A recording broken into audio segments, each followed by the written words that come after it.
तो आर्थिक सहायता दे। धन्यवाद। राजेंद्र राठौड़। अध्यक्ष महोदय, आज राजस्थान में 11,344 निर्वाचित सरपंच पंचायत समितियों को सम्मुख धरना दे रहे हैं। 5 तारीख को पूरे राजस्थान में सारे सरपंच जिला कलेक्ट्रेट के सामने प्रदर्शन करेंगे और उसके बाद 8 मार्च से विधानसभा के सामने अनिश्चितकालीन धरना प्रारंभ करेंगे। अध्यक्ष महोदय, आपको ध्यान होगा 73वें संविधान संशोधन के पश्चात आर्टिकल 243 में व्यापक संशोधन करके एक युग प्रारंभ हुआ था पंचायत राज संस्थाओं के आर्थिक रूप से स्वायत्तता का। और अध्यक्ष महोदय, इसीलिए इस आर्टिकल में जो संशोधन हुआ उसमें केंद्र सरकार और राज्य सरकार वित्त आयोगों के माध्यम से एक निश्चित अपने शुद्ध राजस्व के अंदर ग्राम पंचायतों के खाते में सीधे उन पंचायतों के निश्चित प्रतिशत की राशि निक्षेप करेंगे, इस प्रकार का आदेश हुआ। और अध्यक्ष महोदय, 2000 आर्टिकल 2043(1)(I) में ये स्पष्ट प्रावधान किया गया कि महामहिम राज्यपाल प्रत्येक 5 वर्ष के लिए राज्य वित्त आयोग का गठन करेंगे और राज्य वित्त आयोग राज्य के शुद्ध राजस्व आय के अंदर पंचायत राज संस्थाओं के दिए जाने वाले पैसों के लिए एक प्रतिशत निर्धारित करेंगे। 5वां वित्त आयोग बना 1 अप्रैल 2015 को और उसका समय समाप्त हो गया 31 मार्च 2020 का।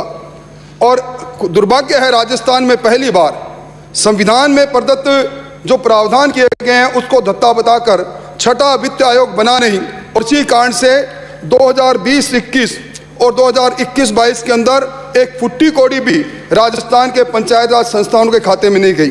अध्यक्ष महोदय, बात यही खत्म नहीं हुई, मैं निवेदन करना चाहूँगा जो 5वां वित्त आयोग है, अभी अध्यक्ष महोदय आर्थिक समीक्षा 2021-22 मैं सदन का ध्यान पृष्ठ 57 की ओर आकर्षित करना चाहूँगा, जिसमें आपने कहा कि राज्य के कुल राजस्व के शुद्ध राजस्व में 7.18% राशि पंचायत राज संस्थानों को और नगरीय स्थानीय निकाय को 75% और 25% के हिसाब से वितरित की जाएगी। दुर्भाग्य है 2019-20 के अंदर अध्यक्ष महोदय जो पैसा पंचायतों को मिलना चाहिए था वो 2020-21 में जारी किया गया, और 20-21 का 19-20 का पैसा है, 20-21 का जारी हुआ नहीं, पर 19-20 का पैसा जो 2020-21 में जारी किया, मैं नहीं कह रहा है, ये आपकी आर्थिक समीक्षा की वो पुस्तक तैयारी है जो आपने हमें दी।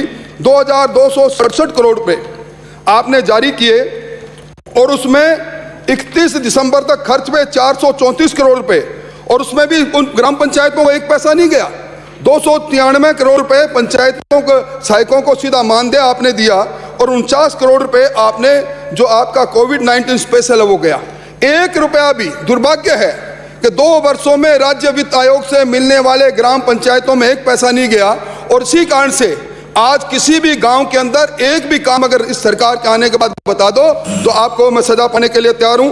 अध्यक्ष जी, मैं 1 मिनट में खत्म कर रहा हूं। और 15वें वित्त आयोग का जो केंद्र सरकार का पैसा है उसमें 2020-21 की जो किस्त थी 2000 करोड़ रुपए की आपने जारी की 1931 करोड़ रुपए, और उसमें व्यय हुआ 677 करोड़ रुपए, क्योंकि आपने पीडी खाते के अंदर ट्रेजरी के पीडी खाते में सारी राशि जमा कराने का फैसला कर लिया। मैं समझता हूं जिस पंचायत राज संस्थानों का शुभारंभ 1992 में जगाधरी नागौर से हुआ उसका सत्यानाश आप कर रहे हो, उनके वित्तीय स्वायत्ता को आप नष्ट कर रहे हो। इसलिए मंत्री महोदय मैं धन्यवाद देना चाहूंगा, आपने आज कहा कि 0 आवर्स में मंत्री रहे और संज्ञान ले, आप जवाब मत दो, पर ये यहाँ से गूंज कर ये बात जाएगी ग्राम पंचायतों के सरपंच 8 मार्च से अनिश्चितकालीन के लिए धरना देंगे और आपको दत्ता बताएंगे।